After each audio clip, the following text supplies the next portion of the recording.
आप हैं निष्कर्ष बिहार के साथ और मैं हूं मनोज चतुर्वेदी। देखिए, तेजस्वी यादव जो हैं आज से अपनी दूसरे फेज की यात्रा में निकल रहे हैं और बांका से इस यात्रा को शुरू कर रहे हैं। और जो एनडीए के जो तमाम घटक दल हैं उन पर हमलावर हो गए कि भाई बांका से क्यों शुरू कर रहे हैं, क्यों नहीं जो है वो बाढ़ग्रस्त इलाके से शुरू कर रहे हैं, राघोपुर से क्यों नहीं शुरू कर रहे हैं। इसी पर हमारे साथ बात करने के लिए उमेश कुशवाहा हैं, जदयू के प्रदेश के अध्यक्ष हैं। उन्हीं से जानते हैं कि क्या कुछ वो कह रहे हैं। ऐसे लोगों पर हम कोई टिप्पणी करना नहीं चाहते जिसका कोई सिद्धांत ही नहीं, कोई नीति ही नहीं है। नहीं, अब हम तो पहले जानते हैं कि आप उस पर प्रश्न करेंगी तो हम तो कुछ कहते ही नहीं, बोलते ही नहीं।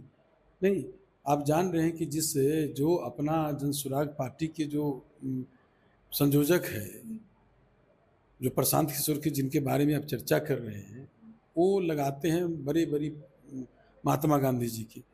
और 2 अक्टूबर को जिस दिन महात्मा गांधी जी के उस दिन आप जयंती के दिन जो है आप माने कि कह रहे हैं पार्टी के घोषणा कर रहे हैं, और एक भी आपको महात्मा गांधी जी के विचार आदर्श से एक भी आपका मेल नहीं खाता है, कुछ नहीं। आप उस दिन शराबबंदी के लिए आप शराब की बात करते हैं, जब आप जान रहे हैं कि पूरे 2 उनके जयंती के अवसर पर पूरे देश में जो क्या कहते हैं, जो कानूनन है, अपराध है, शराब बेचना खरीदना, उस दिन शराब बंद रहती है। नहीं, उसके बाद आप इस तरह से माने बयान देते हैं और एक बार भी अपने माने महात्मा गांधी जी का नाम तक के नहीं लेते हैं, महात्मा गांधी जी के बारे में बोलते हैं। उनका क्या यही था महात्मा गांधी जी बिहार में बाहर तो लाए थे आप ही के साथ कुछ, कैसे आपके अरे वो सिर्फ एजेंसी चलाते हैं, वो एजेंसी चलाते हैं जो खुद कई आधा दर्जन से अधिक पार्टी का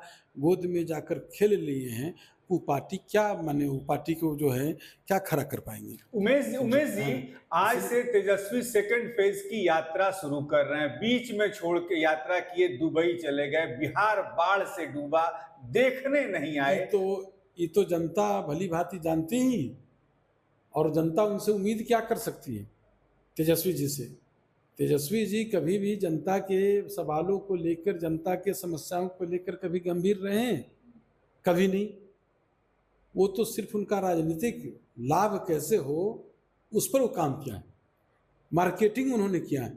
तो मार्केटिंग जनता सब चीज़ समझ गई, इसलिए अब उनके जाने से आने से कोई प्रभाव पड़ने वाला नहीं। कहीं भी वो चले जाए तेजस्वी यादव। इसके पहले भी तो लोकसभा चुनाव से पहले इतना यात्रा किए, क्या परिणाम आया? 4 पर सिमट के रह गए। इसके पहले भी लोकसभा चुनाव में, उसके पहले भी आप लोगों ने देखा। तो जनता के सब, अभी मानसून सत्र पिछले अभी चल रहा था, तो मानसून सत्र से उन्हें एब्सेंट थे। अभी बाढ़ आया, इतना इस बाढ़ में वो बाहर थे। तो कभी भी जनता के सवालों को लेकर रहे। राजद वालों को कहना है कि व्यक्ति इलाज भी करवाने बिल्कुल राजद वाले से कुछ उम्मीद ही नहीं कर सकते। सिर्फ एकमात्र नेता, हम लोग का नेता माननीय मुख्यमंत्री नीतीश कुमार जी हैं, जो न्याय के साथ समावेशिक विकास उन्होंने किया है यहाँ बिहार में। और बिहार की जनता के प्रति उनकी प्रतिबद्धता है, जनता के लेकर काम कर रहे हैं। आने वाला जो 2025 है उसमें एनडीए का पूरा अपार सफलता मिलेगी, अच्छा प्रदर्शन होगी। और जो तेजस्वी यादव की जो बात कर रहे हैं, तेजस्वी यादव का जो है 25 में जनता उनको घर बैठा देगी। उम्मीद की जाती है कि चारों उपचुनाव के, विधानसभा उपचुनाव की घोषणा कर दी जाएगी। कितने सीटों पे आप की जाएगी? हमारी सीटों पर क्या, वो तो हमारे शीर्ष नेतृत्व उस पर घोषणा करते हैं, शीर्ष नेतृत्व फैसला लेते हैं। कितने सीट पर एनडीए घटक दल आपस में बैठ कर तय कर लेंगे, इसीलिए आप लोग को अलग से ब्रीफ कर दिया जाएगा। तो आपने सुना, ये थे उमेश कुशवाहा, जिन्होंने कहा कि तेजस्वी को कोई काम नहीं है और उनके यात्रा करने से बिहार की जनता उनकी नहीं सुनने वाली है। इसके पहले भी लोकसभा चुनाव में उन्होंने यात्रा किया, नौकरी मतलब तेजस्वी यादव का नारा दिया, फिर भी हमने 30 सीटें जीत कर लाई है।